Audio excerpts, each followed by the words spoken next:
afternoon and welcome. My name is Rachel Zinberg, and I am the president of Catch, and so happy to be here with you all today.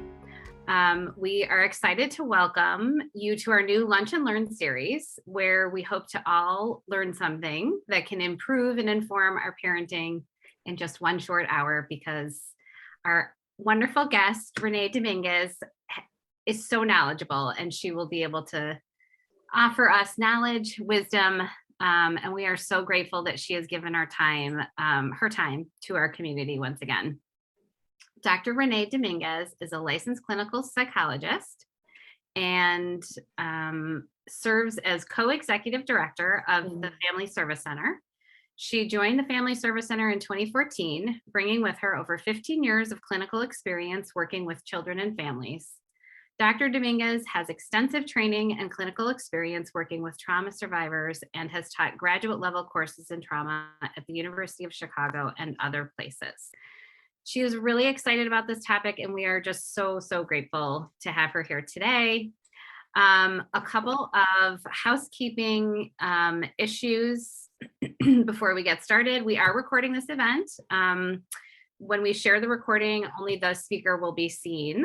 Renee is going to talk for about a half hour or so, and then we will have time for questions. I want to encourage you all to ask all your questions. This is an incredible opportunity to ask an expert. Like, this is your access. She's here for us. And if you put your questions in the chat, you can put your questions in throughout the presentation, or you can wait until we're doing the Q&A. And we will answer as many as we can during our Q&A. If you want to ask a question privately, please send it to me, Rachel, directly.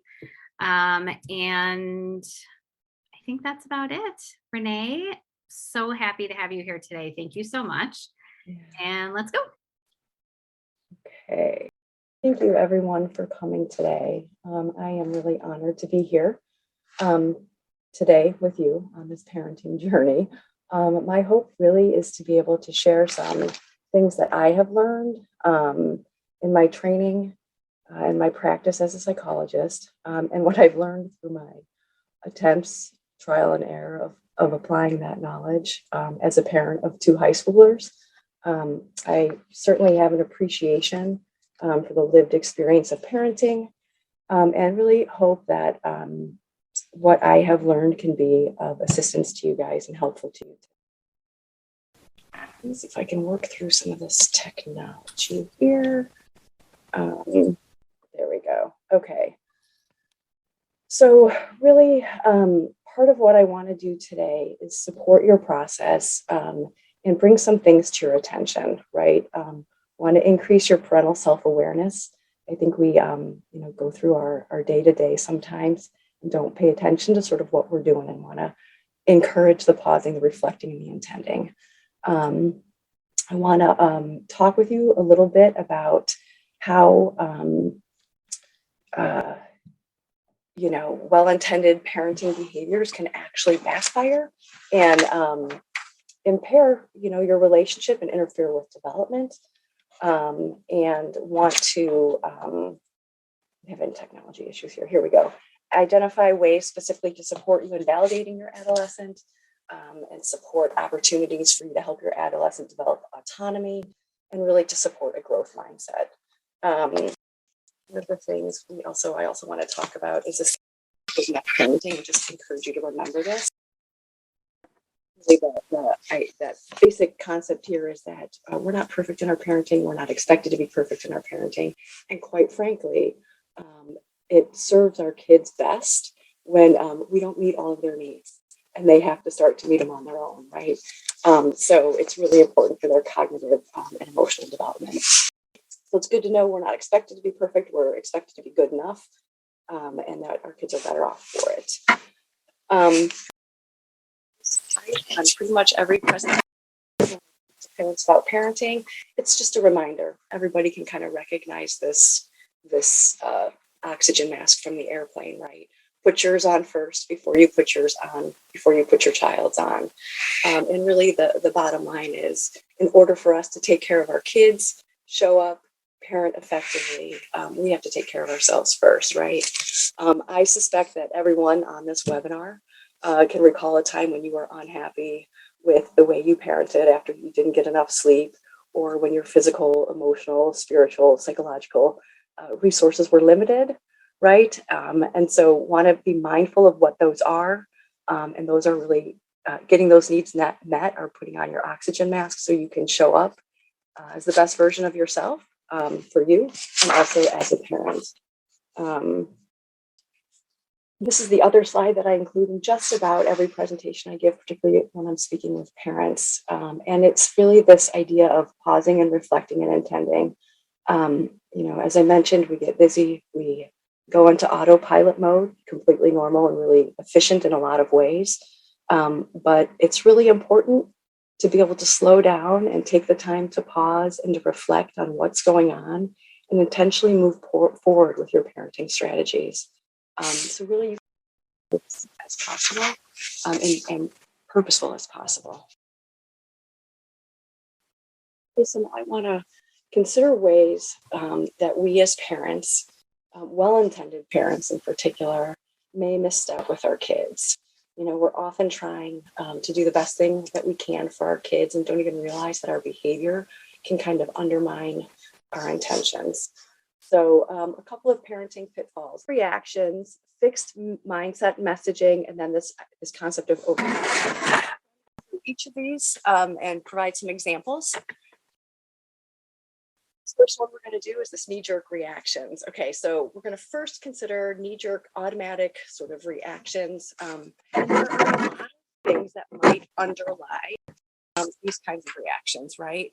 And so parenting really pulls us in a lot of different directions, right? Requires us to consider a lot of different things. And there are competing priorities, competing responsibilities that we're managing. And I want us to think about, here are some of the priorities, right? When you think about your role as a parent and your reactions to your kids, what are some of the things that might be driving your sort of knee-jerk automatic reactions? And I've got a list here. It's not an exhaustive list, but just to go through a few. At some level, it's your job to teach your adolescent. It's your job to ensure that they follow rules. It's your job to clarify expectations and to set expectations. You may think it's your job to help them to feel better, to protect them, to minimize their dramatic reaction. We aren't talking about adolescence here, right? To make sure that they do well in school and succeed, to advocate that for them. So there are a lot of priorities that we as parents have when we're thinking about being with our kids and raising our kids and parenting our kids. And so I want you to think about these here for a second and think about sort of what are some of the things that underlie and motivate your reactions to your kids, sort of principles and values that motivate your reactions. What's important to you? And so as you think about that, what I'm going to do is I'm going to read a hypothetical scenario. And I want you to reflect on sort of what your knee-jerk reaction might be. This is kind of an extreme scenario intended to elicit that knee-jerk reaction. I'll have another one in a little bit that's a little less intense, or a little less potentially activating. So put it up here on the screen. So your adolescent comes home from school and is visibly distressed. They slam their books down and burst into tears, yelling that their teacher totally called them out and embarrassed them when they walked into the class a few minutes late, right before they had to take a test. As tears run down their face, they sob, "This is not fair." Okay, so given this scenario, just wondering, want you to take a second and think about how you might react if this was your adolescent who came home from school, right, and said this. And then I have some examples of responses that I have heard parents say or may have said myself at some point or another, right? You should not have been late to class. You're late to everything. Haven't I taught you better than that, right? It's not a big deal. It'll blow over by tomorrow. I'm sure nobody even noticed. You shouldn't even worry about it. It's fine. I'm fine. We're fine. How many times have I told you to plan better? What do you expect if you were late? It only seems logical that that you would get in trouble. It's a natural consequence. You can do better next time. I know you can. Sort of cheerleading along. I can call the teacher, your teacher, or the dean. I hope it didn't impact your performance on your test, right? So you can see how, particularly if you don't have your oxygen mask on and you haven't taken a pause and reflected on what's going on, these might be some natural reactions that you might have to that situation when your adolescent walks in the door, right? And you can really actually think about how they might map on to some of those parenting priorities, right? Well intended.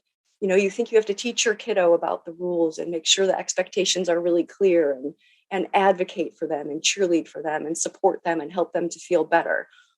All of the things that are underlying the motivation on these could really be good, well-intended, motivating factors. But there are some potential unintended consequences here, right? And basically, without validation of emotional experience, skipping over the feelings that your child is having. So without that validation of emotional experiences, our adolescent feels misunderstood by you. They don't feel seen, they don't feel heard, and they're just not feeling great. The second thing is your adolescent's likely not to hear anything else that you're communicating to them.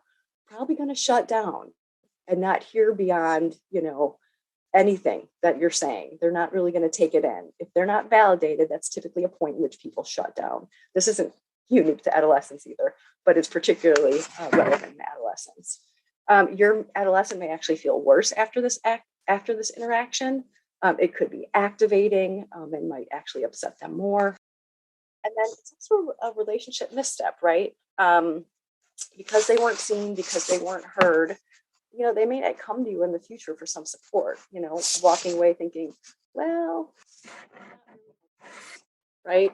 So if you shift a little bit and you think about how might your adolescent respond to those reactions, right? That's what I do. And then how might they respond if you first said something like this, if this is where you started? That sounds pretty awful. It sounds like you had a rough day. Tell me more about it. Right? In the second scenario, when you validate their experience and validate their emotional space, it's going to open up an opportunity for them to calm down. It's going to open up an opportunity to talk about what actually happened, and you're going to be able to move forward. It also creates this opportunity for a connection in the relationship in a way that was really shut down without the validation. And so if you do this, the second response, you see this little connection that might happen, right? You might feel connected and heard and validated. I want to take a look at another example, this cheerleading example, closer up. So an adolescent may come in and say, so this is less emotionally charged. This isn't like a meltdown. This is just, an adolescent coming in and saying, I'm so nervous about my presentation tonight. And a well-intended parent who, really wants to see their kiddo do well might say, you're always awesome and you'll knock it out of the park. Stop worrying. There's no reason for it. You've got it. You've got this. No problem. So when we take a look at that, you can see how I would imagine that all of us could be the person responding, the parent in this scenario responding, right? Really wanting to encourage our kiddo, trying to do the right thing. But the reality of it is this kind of response invalidates your child's adolescent's emotional experience. And it also communicates that there's something wrong with them because they're worrying, right? Like, don't worry about it. But actually they're worrying. So you're saying you shouldn't worry. Adolescents going, what's wrong with me that I'm worrying? Why am I worrying? They don't feel seen. They don't feel heard. And now they have the additional pressure, right? So in the end, your adolescent probably feels worse about this, right? Again, I'm using these illustrations to highlight how we can inadvertently miss these opportunities for connecting with our adolescents if we're not purposeful in validating, right, and supporting them and not prioritizing that. We can have some fallout. And still get to the things that we value in that initial slide or one of those earlier slides once we regulate, once we calm, and once we settle, right? So there's the cheerleader. I forgot to put her in the slide there. So let's think about another option, right? So adolescent comes in and says, I'm so nervous about my presentation tonight. Excuse me. An alternative response might be, it sounds like you're feeling stressed out about it. I know this presentation is important to you, so that makes sense. You can add another statement. Is there anything I can do to help? You can add another statement if you need to. I wonder about the presentation. I wonder what about the presentation is making you feel nervous. And then you can even go so far as to say, I wonder if there's been anything in the past that has helped you with these feelings before. So you pause after each one of these statements and you may choose to go forward with them, but you can see how meeting your adolescent where they're at and validating their emotional response creates opportunities to help them actually reflect and problem solve and get out of that really highly sort of anxious state, right? So given this, want to think about considering a parenting priority and responsibility as validation, really validating your adolescent's emotional experience, which allows you to connect with them. It creates an emotionally safe environment that welcomes and invites reflection, communication, and collaborative problem solving. Right? So it really opens the door to be able to do the kinds of things that you want your adolescent to be able to do as they develop and as they grow. Let's see here. Validate emotional experiences. I think there's sometimes some resistance to validating. There's knee-jerk reactions that just get in the way. And then there's parents who think that validating means things that maybe it doesn't. And I just want to clarify, validating is seeing the situation from your adolescent's perspective and accepting their feelings as they are, not trying to fix them, not trying to change them, but just accepting them as they are. It doesn't mean you agree, like, oh, you should feel anxious, or, oh, you should be upset, or you should not be upset. It just means that you see them and you're accepting them as they are. And it doesn't mean you're giving them approval. Like, I'm not really approving of this temper tantrum that you're throwing, but I do see you and I do hear you.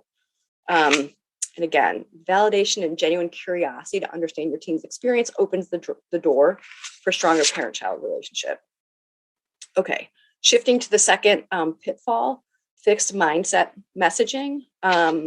Again, these are some ways in which we may inadvertently use and reinforce a fixed mindset. So I want to talk really briefly and quickly about a growth mindset versus a fixed mindset. So in a growth mindset, people believe that their most basic abilities can be developed through dedication and hard work, right? So brains and talent are just the starting points. This creates like a love of learning and a resilience that's essential for great accomplishment, right? It views failures as an opportunity for learning, right? It's great. If you fall short, you get up and you do it again, and then you push through and, oh, look, you went further this time.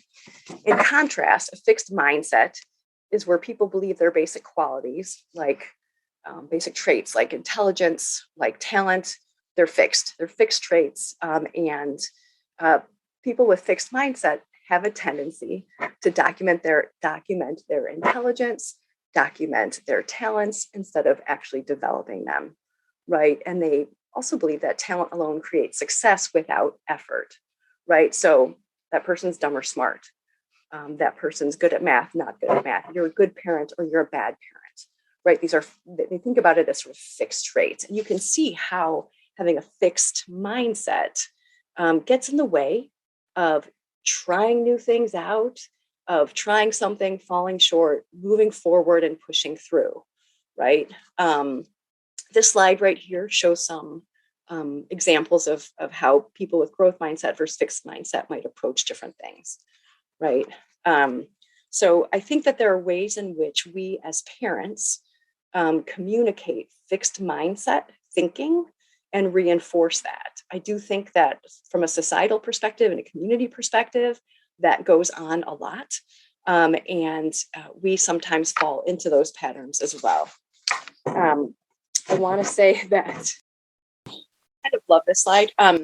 When I asked my son a number of years ago what he learned about a growth mindset in school, he sang this whole song, yet.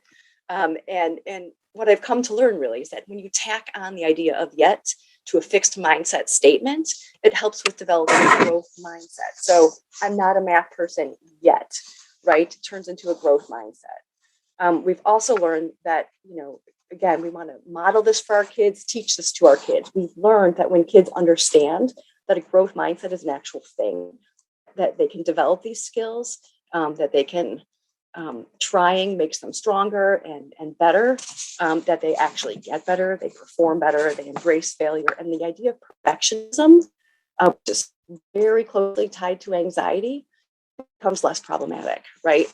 So just thinking about a few examples, ways in which parents might inadvertently promote a fixed mindset or undermine growth mindset. So the first one is an example number one. Adolescent comes in, hey, Dad, I got an A on my chemistry test. Dad might respond, that's awesome. You're so smart, which, is a reasonable response. And that's Dad saying, oh, cool, that's great. But the reality of it is that's a pretty fixed mindset, and it's focusing on the trait of being smart, right? And so in the growth mindset response, an alternative response might be, I saw how much time and effort you spent preparing for the exam. Your hard work really paid off. Awesome. Right? So that's a direct response to what a kid's stating. Example two is just something that a parent might observe, right? So parent, don't feel badly about losing the game to New Trier. They have so many talented players on their team. Nobody expected you to win, right? That's a pretty fixed mindset. Like the talent is what determined the outcome. Instead, a growth mindset comment might be something along the lines of, that was a tough loss, but you really worked hard and it showed. It was really close. I wonder if there's anything else you want to do to prepare for the next time you guys face off, right? Opening it up. What might you do differently next time? Let's reflect on this and move forward. You might even say, you haven't beaten them yet. I'm remembering when my daughter was born a long time ago. I'll make this a very quick story. She was a toddler. And I remember my mom saying, oh, she's so beautiful. And I remember thinking like, Mom, and giving her feedback, no, she's beautiful, she's smart. We're going to stick with she's really smart, right? And I was this progressive mom. Little did I know I was really promoting this fixed mindset. It was not the intention. We came around to fixing that eventually. Okay, so supporting a growth mindset as a parent, want to encourage you to focus more on effort and less on outcomes and performance. We want to praise the process, not the trait. We want to encourage reflection, revision, trial and error instead of outcome. Focus on that yet, right? Along those lines, we want to encourage your adolescent to try new things and things that might seem difficult. Putting themselves out there, they're a work in progress, and trying new things is really risky. And with a growth mindset, they can do it. And remind them it's supposed to be hard, right? You're going to get better with it. It'll come. And then I think as a parent, it's important to model lifelong learning. Let your kids know when you've tried things that have been hard and you've had setbacks and you quote unquote failed and you had to get up and push through. Show them that this is what growth mindset actually means in practice. All right, last one, super quick. I'm aware we are almost at 12:30, so I'm going to go through pitfall number 3, over-parenting trap. So Madeline Bean, about 15 years ago, wrote a book called The Price of Privilege, where she talked about this risk of over-parenting, particularly in wealthy communities, right? More privileged communities. Over-parenting has come up in the idea of helicopter parenting and the snowplow parenting. And basically, it essentially involves parents who are well-intended often, but become really over-involved. They don't want their kids to be burdened with mundane tasks sometimes, like you don't have to do chores, you don't need to take out the trash, feed the cat, shovel. They want to protect their kids. They want to protect them from having negative experiences, including negative emotional experiences. So really there's this effort and attempt to remove obstacles to pave the way, right? Make this an easier process for kids. There's a hyper focus on wanting kids to be happy. And really the bottom line is that parents can end up over functioning for their kids. Um, Julie Lithcott-Hames talked about this when she wrote the book, How to Raise an Adult. It's probably 6 years old, maybe. She was the dean of Stanford for about 10 years, freshman Stanford dean. And she talked about how, she was with this elite group of kids, academically elite group of kids who came in and each year increasingly relied on their parents to navigate the college system for them. Sort of less and less capable of being independent. And, talked about parents calling her up and saying, I want to set up appointments with the professor to learn about their research, like for the kids, right? So really highlighted sort of this idea of overparenting and how when we overparent for our kids, we inadvertently can stunt their autonomy, stunt their growth, stunt their development.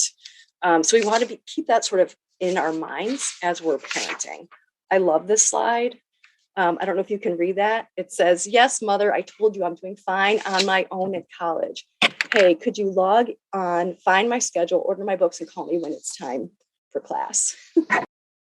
Ways in which this might actually be. So she talks a little bit about avoiding the overparenting trap and really focuses on don't do what your adolescent can do for themselves and don't do what your adolescent can almost do. I like to put it in sort of a positive frame and basically say, give your adolescent an opportunity to do what they can do. Give them opportunity to do what they can almost do. She also talks about this concept of doing what's just about your own ego. I think she's really talking about like you creating an environment where your kid can thrive so you look good. I think there's a bajillion reasons why parents are motivated to support their kids in doing well. And I don't think it's just about looking good. I want to encourage you to take the pause and ask yourself, why am I doing my adolescence project for them? Why am I not making them do basic tasks around the house? Why am I the one coordinating the social outings? Why am I writing their papers? Calling them in sick? Why am I doing things for them that really they can do for themselves and developmentally it'd probably be appropriate for them to do for themselves, right? So sort of there are sometimes good reasons for this to happen on occasion as the exception, not the rule, right? So want to really kind of take a step back and wonder why you might be motivated to do these things and reflect. Want to be clear that when we do for our kids and our adolescents, one of the messages that you're communicating inadvertently is that, maybe you can't do this on your own, right? Maybe this is something that you actually aren't capable of doing. Another thing that it can communicate or that it can interfere with really is the opportunity to learn how to tolerate distress and discomfort. This is a really significant one for me as a psychologist. When I think about the folks that we have seen come through Family Service Center, who have launched to go to college and have come back, who are academically brilliant, who have not really had the experience of tolerating anxiety, little bits of it, and then a little bit more, and then a little bit more, and a little bit more, and go from 0 to 100, and are expected to navigate the emotional experience of independent living when they haven't had to do it before is astounding. And I think it's almost unfair to put our adolescents in that position. Right. So we really want to give them opportunities to but to allow them the opportunity to feel uncomfortable. It's really hard as a parent to watch that, but I think it's really, really important. We got to remember that when we do for our kids, it can interfere with their development of basic self-management skills, life skills. How do you get from point A to point B on the Stanford campus is what Julie Lithcott-Hames talked about, like being able to navigate basic life skills and then advocacy, self-advocacy as well. I do think the other piece of this is that when kids have things done for them, they come to expect it. And there's a sense of entitlement that can be embedded in that process, which is certainly not something that I think people are, wanting to communicate to their kids. Let's see what else we want to do here. So instead, consider this. Allowing your adolescent opportunities to struggle, be uncomfortable, fall short, get the B, the C, the D, get a tardy, get an unexcused absence, get whatever that would be important for them to learn to tolerate, and let them develop that experience, have that experience, and develop skills to navigate it. And I think when you're wondering, like, what can I do in this situation? How can I help? What should I do here? Ask yourself, how can I help my kid grow in this situation? And again, remind yourself, even though it might be painful to watch them grow, those growing pains, as your adolescent moves through the struggles, discomfort, and failure, that these emotional regulation skills, the confidence, and the autonomy have an opportunity to develop. I love this picture. I think it's worth a bajillion words. You want to prepare your kid for the path, not the path for your kid.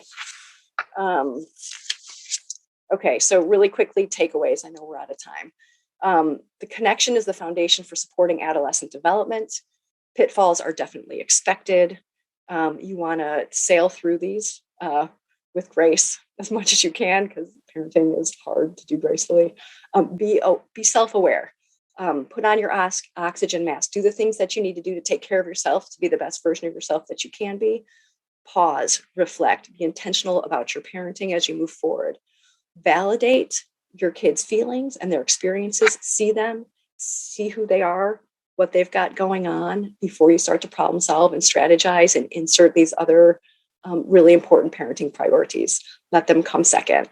Encourage autonomy, independence, and competency development, and focus on learning, practicing, and improving, which is really embedded in the growth mindset. These strategies reinforce and strengthen each other and kind of work back and forth with each other. Here are some references that you might want to access to support additional learning. And I know that was super fast and rambly and with weird technological issues, but I'm happy to answer questions. All right. Our first question: in encouraging our kids to live in the moment and feel as though they are enough, how does the concept of not being there yet not emphasize outcomes and performance? Like, how do you find the balance there of like, you're enough, but also I want you to keep working to try to get to some other place? So what I hear you saying is, how does the growth mindset mentality support kids being okay with where they're at and also encourage them to move forward and push through? Yeah, I think that was the question. Yeah, I think that's a really good question. I do think that sort of underlying the idea of a growth mindset is that we're sort of always a work in progress, and that wherever we're at, it's okay. And we want to continue to work to be the best version of ourselves that we can be, no matter what that is. Right. So it's not like I have to get an A or 100%, but I want to do the best that I can do. And right now, I just put in my effort, and that's the best I can do. Awesome. And I can move forward and continue to try to do better. If that makes sense. How do you manage that if you have a child who just says, I don't care, I hate school, for example, which we're all dealing with? So if they just say, like, I don't care, this is dumb. So that you're talking sort of about a motivational issue. They don't buy into or they're just like, I'm good enough. Yes, I'm good. I don't need to do anything more than the minimum effort. So we're talking about sort of the opposite, as opposed to someone who's like perfectionistic, someone who's a little less motivated, to do more than sort of the minimum. And so they don't have a problem with that, but parents do. Yeah. And so I would be curious to understand what that's about.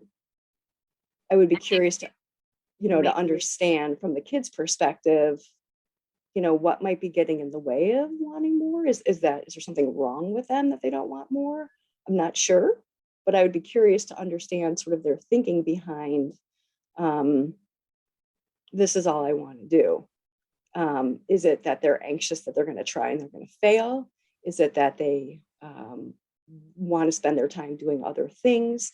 Is it that they're, sort of hyper-focused elsewhere?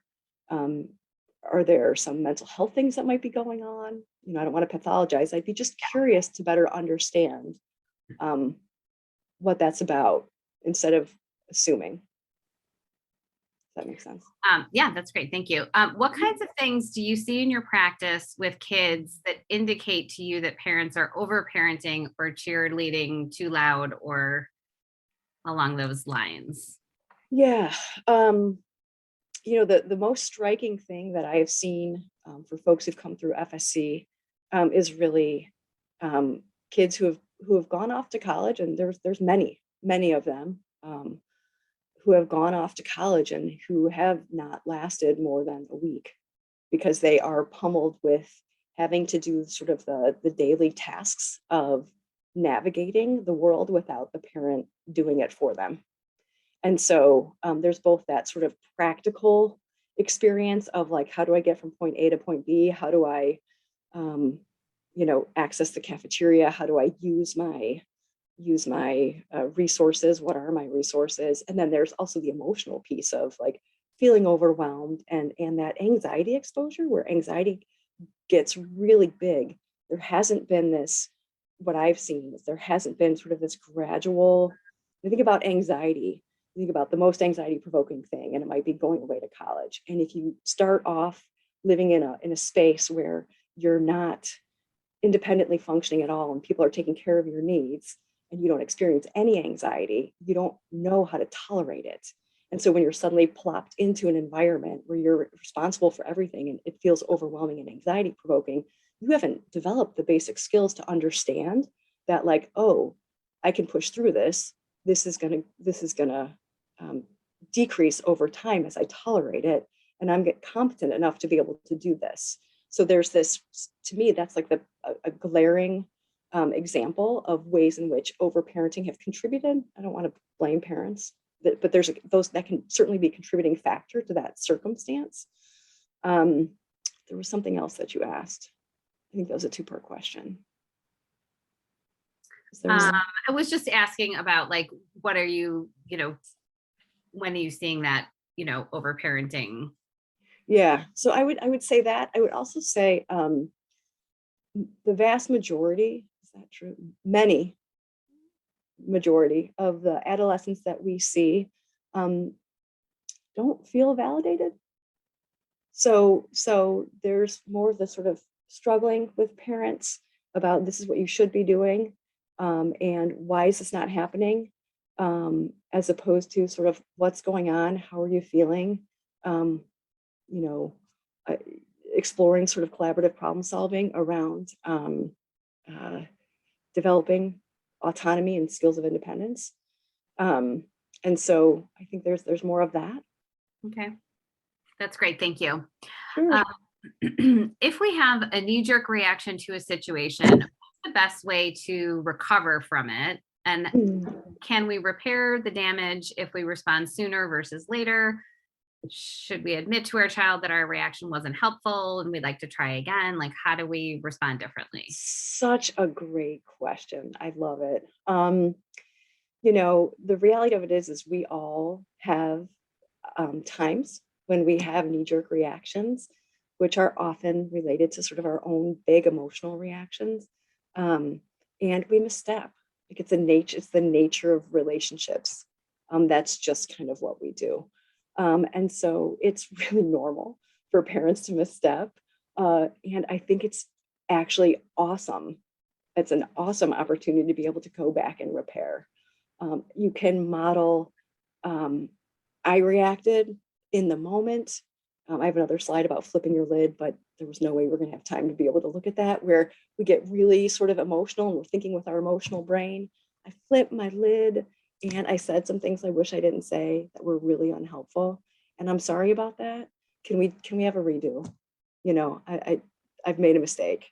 And I do think in terms of the timing of that, the most important, I would say, piece for that is when you have calmed down and you are able to sort of be regulated and be present and not reactive. And when your adolescent is in a place to have that conversation is probably the best time to do it. When people's emotions are up high, it's unlikely that it's going to be resolved in a productive way, right? I think it models like how relationships can go and how ideally you can repair. I don't know of any relationships where there's not misstepping. any like real long-term relationships, right? Right. And so I think it's a really valuable opportunity for teaching and connecting and communicating that you see your kid too. And kids are, I don't know how many times kids say, my parents are never wrong. They think they're never wrong, right? And so it demonstrates a nice, it provides a nice opportunity to demonstrate that too. Yeah, I am wrong and I know I'm wrong. Sorry, I'm human. Thank you. Yeah. How much support should you give your college student versus your high schooler? Good question. How much support? College student versus high schooler. Well, I think what's really important, maybe the most important thing that comes to mind for me about that is really meeting your kid where they're at and understanding where they're at, working with them to understand where they're at, to support how much you guide and you support. We don't, I think when you go back to that slide, the over parenting slide, don't do for your kid what they can do for themselves, and don't do for your kid what they can almost do for themselves. Like creating that opportunity to identify what really can they do, and what scaffolding can be sort of put in place to help them sort of get close to what they can do, and make that leap and try the next thing, whether they're in high school or whether they're in college. I think, they are where they're at. And so I don't really have sort of a rule of thumb about like how much support should be given, but I think it's really important to sort of meet them where they're at and try to move them forward, if that makes sense. It does. It does make sense. What is your advice on how much to support kids with multiple learning disabilities and challenges who struggle with executive functioning and emotional regulation? Yeah, that's a great question. I think that it goes back to, I always go back, probably sound like a broken record. It goes back to sort of meeting them where they're at.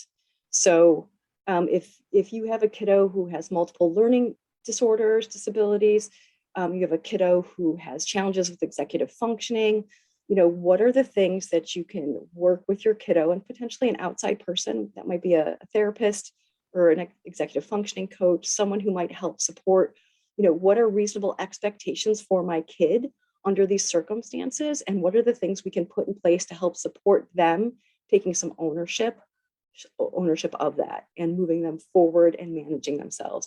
I know by definition, some of the executive functioning stuff interferes with that. So what are ways that you can set up reminders, you can set up cues, you can set up opportunities that sort of get the ball rolling for them as they move forward. So again, meeting them kind of where they're at and trying to move them a little bit forward. So in that case, is that an example of what you talked about is not doing for them what they can almost do for themselves? Yeah. I do think that's an example of that. Providing opportunities for them to do something that maybe they haven't been able to do. And if they can do it, great. And if they can't, then it's an opportunity to learn, okay, where did I go wrong? What kind of fell short, and what can I do differently the next time to try this out? Provides reflection opportunities, it provides problem solving opportunities. And if you come at it together in a collaborative problem solving approach sort of manner, and not in a you should be doing this, but hey, let's think through what got in the way. Let's think through what might be helpful. That can move the kiddo forward. And again, it creates a nice opportunity for the parent-child relationship to be connected and supportive and a source of great support moving forward. Thank you. Yeah. Here's the next question. My daughter is very anxious, so I make accommodations. How do I find the right balance of trying to help her decrease her anxiety so she can function, but also not doing too much and not over accommodating? That's a really great question. Excuse me. Excuse me. I think that's a really great question. And so I think about I think about sort of a hierarchy of anxiety. I'm talking sort of psychologist hat right now, but I think it fits into sort of the real world situation. So trying to understand, number one, there's a potential opportunity to sort of habituate her anxiety level. So if she starts off doing things that are lower anxiety for her and she succeeds at them and can tolerate that amount of anxiety, she's more likely to try the next thing that's a little bit more anxiety provoking, and she's known that she's been able to do the one that's a little bit less anxiety provoking. So there are these opportunities to sort of add on intensity of anxiety provoking situations to get practice and to physiologically accommodate to that experience. The second thing is, I think that part of that process is also working with your kiddo, or having maybe a therapist work with your kiddo, or someone work with your kiddo about, how do you navigate through anxiety? So there are some folks who walk around with an elevated level of anxiety.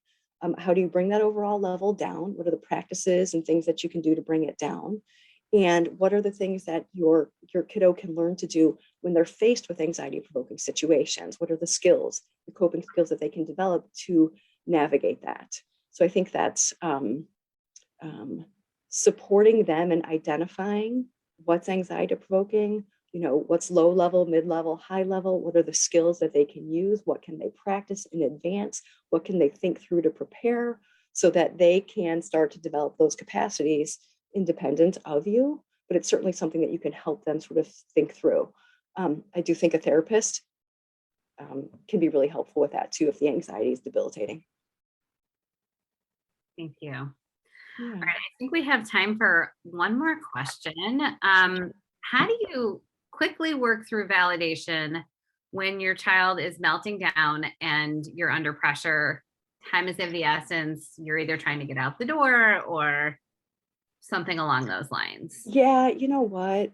The time pressure, I don't have a good answer for. I got to be honest, the time pressure situation, that is personally my most vulnerable time for being a pretty awful parent response, having a pretty awful parent response. I don't have a solution to that other than trying to plan and create time. If you can identify predictable times when this meltdown might be happening and build in the time, sort of forward thinking, I think that's probably your best bet. I will say here,